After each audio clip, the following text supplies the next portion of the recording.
Welcome to the Airlift Workshop, where you get expertise from the air suspension specialists, keeping you on the road and in top condition. Today, we're installing a LoadLifter 5000 series kit on a 2018 Ram 2500. Installation will be nearly identical between the LoadLifter 5000, LoadLifter 5000 Ultimate, and LoadLifter 5000 Ultimate Plus variations. Remember, this overview doesn't replace your installation manual. Grab yours out of the box and let's get started. We'll start by assembling the air springs. Place a roll plate on top of each air spring.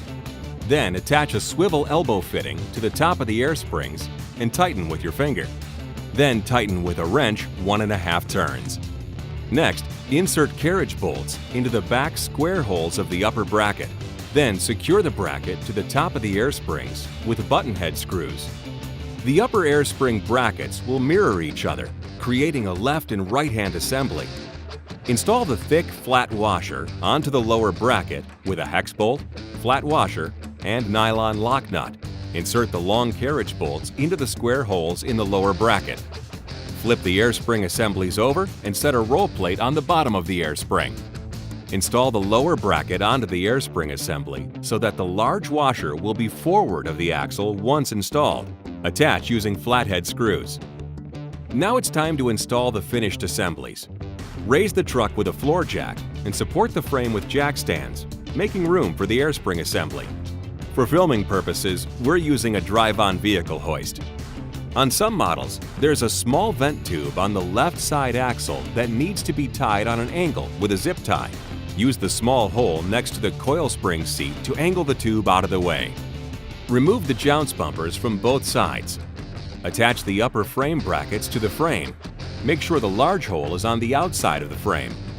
Set the air spring assemblies into position between the axle and the frame. Make sure when installing on the driver's side, the long carriage bolt goes in between the brake line and the axle.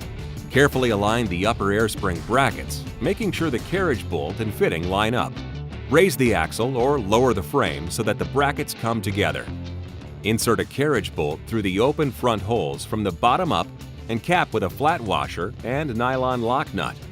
Position the lower bracket over the lower jounce bumper strike plate. The large washer on the bottom should be positioned forward of the jounce bumper strike plate. Set the clamp bar over the hanging carriage bolts. Cap with flat washers and nylon lock nuts and torque evenly. Next, you'll need to run the air lines. Depending on the kit you've purchased, you will either have nylon or braided stainless steel air lines. We'll first show you how to route using nylon air line. Before routing air lines to the air springs, note the available length and pick a convenient inflation valve drilling location. We'll use the bumper as our location as we've found an existing hole for securing the inflation valve. You could also use the license plate recess, wheel well flanges, or under the gas cap access door. You may need to drill a hole. Place a nut and star washer on the inflation valve and push it through the inflation valve hole. Use a rubber washer, flat washer, and nut to secure it in place.